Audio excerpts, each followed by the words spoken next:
It is now day 34 in the Israel-Hamas war. Here are the most recent developments. The Gaza Health Authority says at least 10,569 people had been killed as of Wednesday, November 8th, with an estimated 40% of them being children. Over 1,400 Israelis were killed in the October 7th attack, and 242 of them have been taken hostage by Hamas in Gaza. The general director of Gaza City's main hospital says scores of wounded people are being treated at the Al-Shifa hospital following overnight Israeli strikes. Thursday, the UN Agency for Palestine Refugees and the WHO released a joint statement saying the organization had facilitated the delivery of much-needed emergency medical supplies to Al-Shifa despite huge risks to staff and health partners because of the relentless bombardments.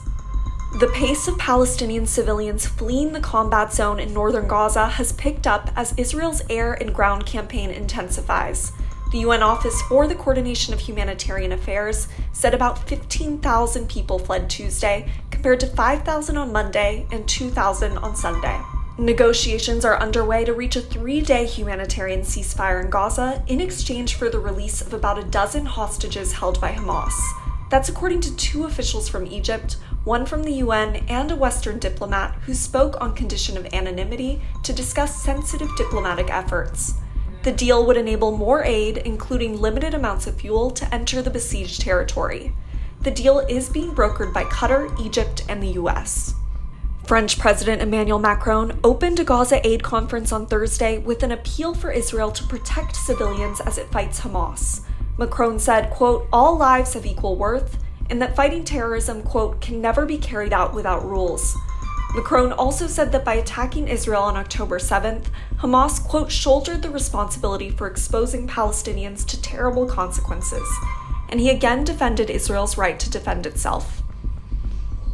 U.S. Secretary of State Antony Blinken met with South Korea's foreign minister Thursday.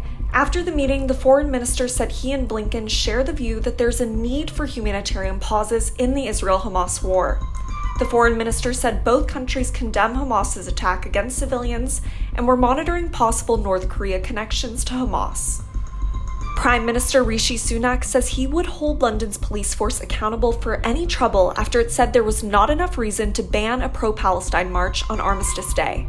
In a statement Wednesday, Sunak said the country will honor its commitment to the right to peaceful protest, but that Saturday's planned protest is not just disrespectful, but offends our heartfelt gratitude to the memory of those who gave so much so that we may live in freedom and peace today. U.S. Vice President Kamala Harris celebrated Diwali at her official residence Wednesday. During the event, she told her guests that it's important to celebrate this festival of light as the world today is facing a, quote, "difficult and dark moment in the wake of the war between Israel and Hamas."